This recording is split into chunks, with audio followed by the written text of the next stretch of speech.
6 నెలల్లో పెళ్లి పథకంలో చేరండి. మీ ప్రియమైన వారికి 6 నెలల్లో పెళ్లి చేయండి. కృష్ణ సాయి బ్రాహ్మణ వివాహ పరిచయ వేదిక బ్రాహ్మణులకు మాత్రమే. మరిన్ని వివరాలకి కాల్ 8855592015 లేదా 9000033390.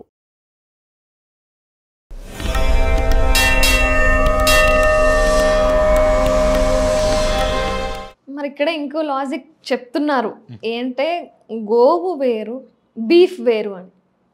మేము తింటున్నది బీఫ్, గోవు కాదు. గోవును మేమేం చేయలేదు. రెండు నిజంగా వేరు వేరు. ఎద్దు అదే గోవు వేరు బీఫ్ వేరా? రెండు వేరు వేరా? ఇప్పుడు తల్లిని మంచిగా చూసి తండ్రిని చంపేస్తానంటే కరెక్ట్ కాదు. అది సృష్టి కదా. మరి ఆవు ఇప్పుడు మీరు చెబుతున్న బీఫ్ ఎద్దు అంటాం, అవునా?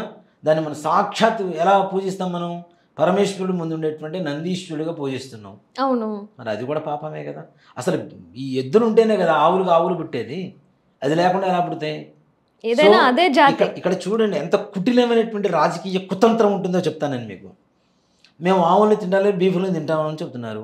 ఆవులు ఉండడం వల్ల ఇప్పుడున్న ఆవులే ఉన్నాయి, ఇంకా సంతతి పెరగదు బీఫ్లు మొత్తం పోవడం వల్ల. ఇంకా రాబోయే కాలంలో ఆవులు కూడా ఉండవుగా. అంతే కదా. మరి అది కుటిల రాజకీయం కాదా? అవునా కాదా? అంటే తప్పించుకోవడానికి అన్నట్టు అంతే. కాబట్టి అసలు బీఫ్ తప్పే, ఆవును అంతకంటే ఇంకా మహా.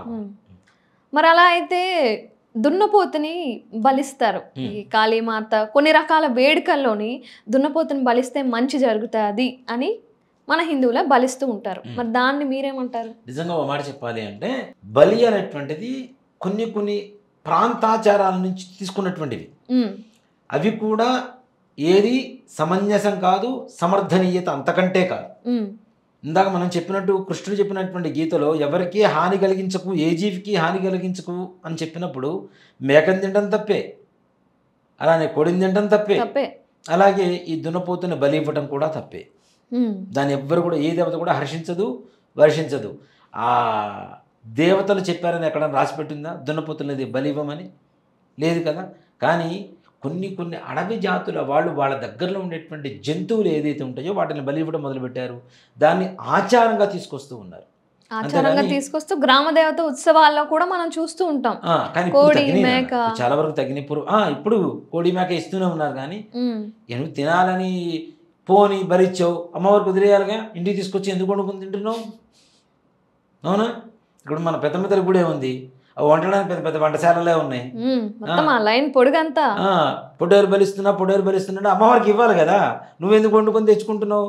తినకూడదు కదా. మళ్ళీ దాంట్లో ఏదో అంటే నాకు తెలియదు సుమి, మన మధ్య విన్నా బోటీ కర్రీ, ఇంకోటి తలకాయ కర్రీ, ఏదేదో చెప్పారు. మా ఫ్రెండ్స్ ఉన్నారు కొంతమంది. ఎక్కడ పోతున్నారంటే పెద్దమ్మ తల్లి గుడికి వెళ్తున్నారు. ఎవరు బలిస్తున్నారు పొట్టేళ్ళని, అందుకని వెళ్తున్నాం.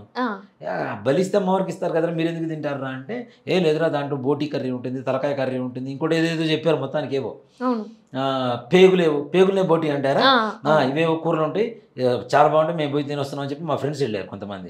నేను చెప్పా, అమ్మవారికి బలిచింది అమ్మవారికి ఇవ్వాలి, మీరు ఎట్లా తింటారా? మీకు బలిచ్చుకుంటున్నారు, పేరు అమ్మవారిది, తిండి మీది. సో కాబట్టి అది బలిహరణ కాదు. కాబట్టి దాని గురించి ఆలోచించాల్సిన అవసరం అవసరమైన లేదు.